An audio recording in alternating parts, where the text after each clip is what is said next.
ਦੱਸ ਆ ਵੀ ਇਦਾਂ ਦੱਸ ਰਿਹਾ ਨੱਥ ਇੱਥੋਂ ਐ ਕਰਕੇ ਸੂਏ ਦੇ ਨਾਲ ਐ ਬਰੀਕ ਧਾਗਾ ਰੀਲ ਦਾ ਭਰ ਲਵੇਟ ਕੇ ਤਾਂ ਬਿਲਕੁਲ ਬਰੀਕ ਕਰ ਲੈਣੀ ਆ, ਜਿਹੜਾ ਐ ਕਰਕੇ ਨੱਕ ਚੋਂ ਦੀ ਸੌਖੀ ਲੰਘ ਜਾਵੇ। ਆਹ ਦੇਖੋ ਇਸ ਤਰ੍ਹਾਂ ਤੇ ਇੱਥੋਂ ਮੁੜ ਤੋਂ ਬਰੀਕ ਹੋਊਗੀ ਨਾ, ਫਿਰ ਨੱਕ ਚੋਂ ਦੀ ਬਹੁਤ ਆਸਾਨੀ ਨਾਲ ਐ ਲੰਘ ਜਾਂਦੀ ਆ।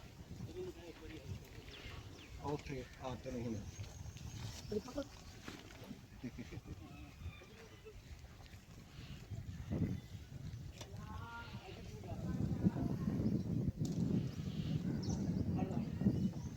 ਹਲਕੀ ਨੂੰ ਫੜਾ, ਹਲਕੀ ਕਚਰਾ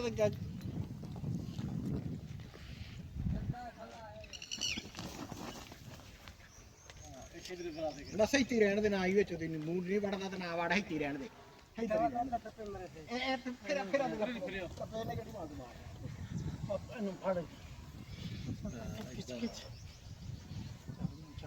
ਇੱਥੋਂ ਗਾਹ ਕਰਕੇ ਦੇਖ ਨਾ, ਇਹ ਨੱਥ ਪਾਉਣ ਦਾ ਤਰੀਕਾ ਇਹ ਆ, ਇਹ ਆ ਗਾਹ ਹੱਡੀ ਹੁੰਦੀ ਆ, ਇਹ ਹੱਡੀ 'ਚ ਨਹੀਂ ਪਾਉਣੀ, ਆ ਇੱਥੇ ਬੁੱਲ ਹੁੰਦਾ ਤੇ ਆ ਜਿਹੜਾ ਬਰੀਕ ਮਾਸ ਹੁੰਦਾ ਹੈ ਨਾ ਪਤਲਾ, ਇਹ ਆ ਹੱਡੀ ਦੇ ਨਾਲ ਇੱਥੇ ਇਸ ਤਰ੍ਹਾਂ ਦੇ ਨੱਥ ਪਾਵੇ ਤੇ ਫੇਰ ਨੱਥ ਜਿਹੜੀ ਆ ਬਹੁਤ ਕਾਮਯਾਬ ਰਹਿੰਦੀ ਆ ਤੇ ਪੱਕਦੀ ਨਹੀਂ ਜੀ।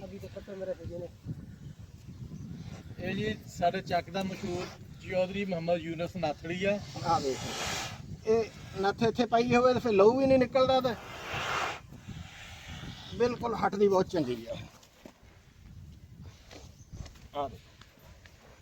ਆ ਦੇਖ ਲਓ, ਇੱਕ ਪੂਰਾ ਲਹੂ ਨਹੀਂ ਨਿਕਲਿਆ, ਅਗਾਂਹ ਹੋ ਕੇ ਦੇ ਕੈਮਰਾ ਕੋਲ ਤੇ ਵੱਛਾ ਬਿਲਕੁਲ ਤੰਗ ਨਹੀਂ ਹੋਇਆ, ਹਿੱਲਿਆ ਨਹੀਂਗਾ ਤੇ ਦਰਦ ਨਹੀਂ ਹੁੰਦਾ ਇੱਥੇ ਪਾਏ ਤੇ। ਇਸ ਤਰ੍ਹਾਂ ਦੀਆਂ ਹੋਰ ਵੀਡੀਓ ਦੇਖਣ ਲਈ ਮੇਰਾ ਚੈਨਲ ਸਬਸਕ੍ਰਾਈਬ ਕਰ ਲਓ, ਨਾਲ ਘੰਟੀ ਵਾਲਾ ਬਟਨ ਵੀ ਦਬਾ ਦਿਓ। ਜਜ਼ਾਕੁਮੁੱਲਾਹ ਖੈਰ।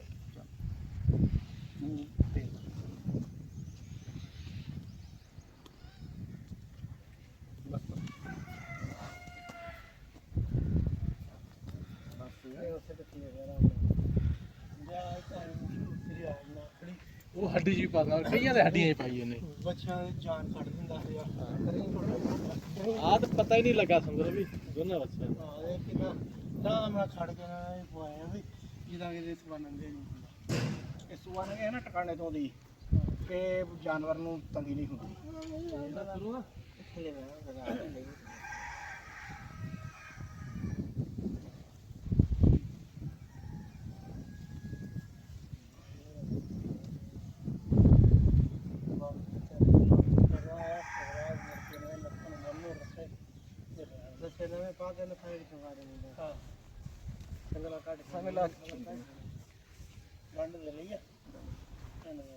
ਉੱਪਰ ਲੈਣਾ